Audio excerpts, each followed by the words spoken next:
তোমরা যারা 2024 মাধ্যমিক পরীক্ষা দিয়েছো তোমরা ইতিমধ্যে খবর পেয়ে গেছো যে তোমাদের রেজাল্ট আউট কবে হবে। সঙ্গে এ ব্যাপারটাও জানো যে তোমাদের বেলা থেকে, অর্থাৎ তোমরা যখন মাধ্যমিক পরীক্ষা পাশ করে একাদশ শ্রেণীতে ভর্তি হবে তোমাদের সময় থেকে সিলেবাসেরও কিন্তু আমূল পরিবর্তন ঘটে গেছে। এমনকি পরীক্ষা পদ্ধতির ক্ষেত্রেও পরিবর্তন ঘটে গেছে। শুধু তাই নয়, পাশ ফেলের ক্ষেত্রেও কিন্তু পরিবর্তন ঘটে গেছে। তোমরা নিশ্চিত রূপে জানো যে তোমাদের বেলা থেকে সেমিস্টার ওয়াইজ পরীক্ষা হবে। একাদশ শ্রেণীতে 2টো সেমিস্টার এবং দ্বাদশ শ্রেণীতে 2টো সেমিস্টার। কিন্তু মজার বিষয় হলো তোমাদের ক্ষেত্রে যে সেমিস্টার ওয়াইজ পরীক্ষা হবে সেই সেমিস্টার এবং পাশ ফেল এবং তোমাদের যে কোশ্চেন প্যাটার্ন, এই 3টে ক্ষেত্রেও কিন্তু আবার উচ্চশিক্ষা পর্ষদ একটা মারাত্মক বদল এনেছে। সেই বদলটা কি এই ভিডিওতে আমি আলোচনা করব, তাই ভিডিওটি অবশ্যই করে শেষ পর্যন্ত দেখবে। আমি নিশ্চিত যে এই ভিডিও দেখে তোমরা উপকৃত হবে।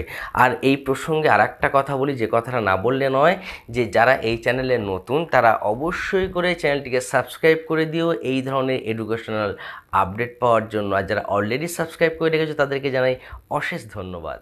চলো এবারে শুরু করা যাক যে তোমাদের এই সেমিস্টার পরীক্ষার ক্ষেত্রে, পাস ফেলের ক্ষেত্রে বা কোশ্চেন প্যাটার্নের ক্ষেত্রে কেমন কি পরিবর্তন আসতে চলেছে।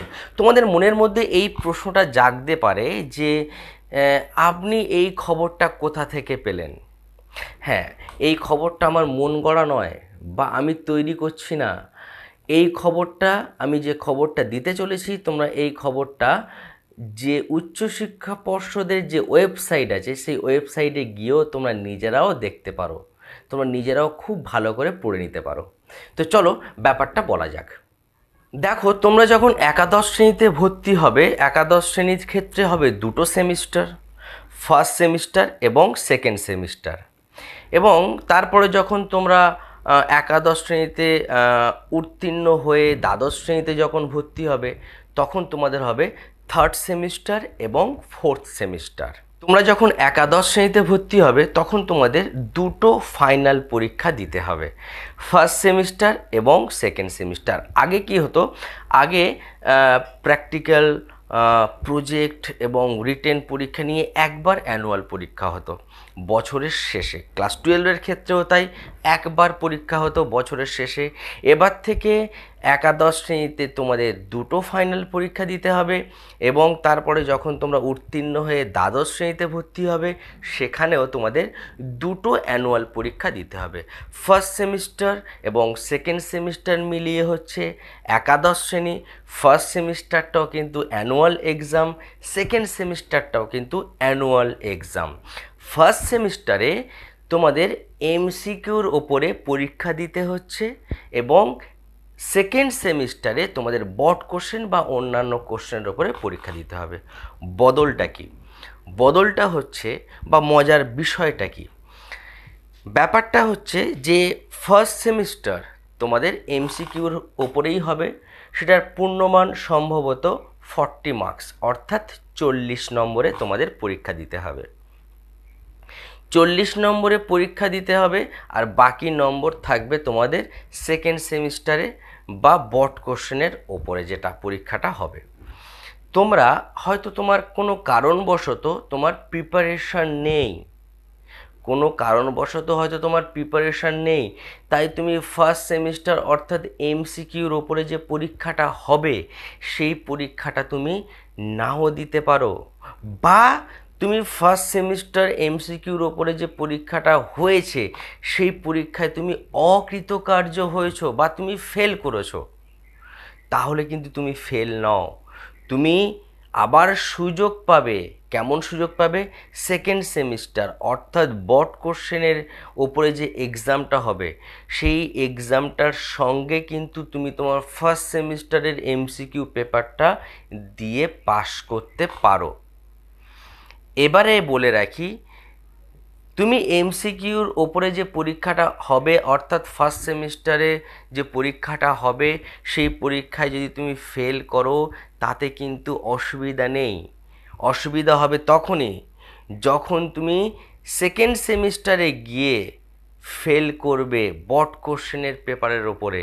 অর্থাৎ সেকেন্ড সেমিস্টারে তোমার কিন্তু কোনো ছাড় নেই, তোমাকে পাস করতেই হবে। অর্থাৎ 30% মার্কস তোমাকে পেতেই হবে, না হলে কিন্তু তুমি অকৃতকার্য, অর্থাৎ ক্লাস 12-এ তুমি আর উঠতে পারবে না। আর একটা কথা, যে এই পাশ ফেলের ব্যাপারটা দেখো, আগে তোমরা জানো যে প্রতিটা সাবজেক্টে একটা নির্দিষ্ট পার্সেন্টেজ পেয়েই তোমাকে পাশ করতে হবে। এবার থেকে নতুন নিয়ম যেটা হয়েছে সেটা হয়েছে যে তোমাকে 30% পেতেই হবে, 30% মিনিমাম তোমাকে পেতেই হবে। তাহলে কত হচ্ছে, যদি 40-এ পরীক্ষা হয় তাহলে হচ্ছে তোমাকে 12 পেতে হবে, অবশ্যই করে তোমাকে 12 পেতে হবে প্রতিটা সাবজেক্টে। আমি ইংলিশ বাংলার কথা বলি, যে কম্পালসারি সাবজেক্ট যেটা সকলের জন্য ম্যান্ডেটারি, ইংলিশ এবং বাংলা। সেখানে কি হচ্ছে যে হয়তো তুমি কোনো সাবজেক্টে 10 পেয়েছো, আর বাংলায় তুমি 10 পেয়েছো, আর ইংলিশে গিয়ে তুমি 15 পেয়েছো, তাহলে হিসাব অনুযায়ী বাংলায় তুমি 10 পেয়েছো মানে 30% মার্কস তুমি পেলে না, তুমি ফেল। নতুন নিয়ম অনুযায়ী যদি তুমি ইংলিশে 15 পেয়ে থাকো তাহলে কি 30% ওপরে পেয়েছো, অর্থাৎ 30% মানে 12 ওপরে তুমি পেয়েছো, কত নম্বর এক্সট্রা পেয়েছো, 3 নম্বর এক্সট্রা পেয়েছো।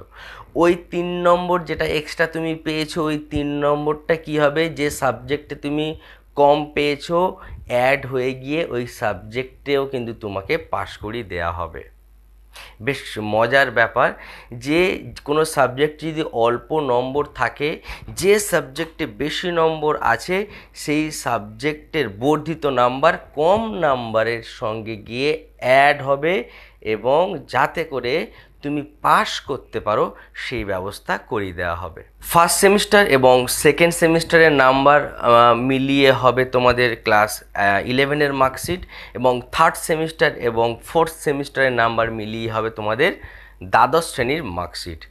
যাই হোক, আমি আবারও বলছি, এই তথ্যটা উচ্চশিক্ষা পর্ষদের ওয়েবসাইট থেকে পাওয়া হয়েছে, তোমরা পারলে তোমরাও একবার করে দেখে নিও।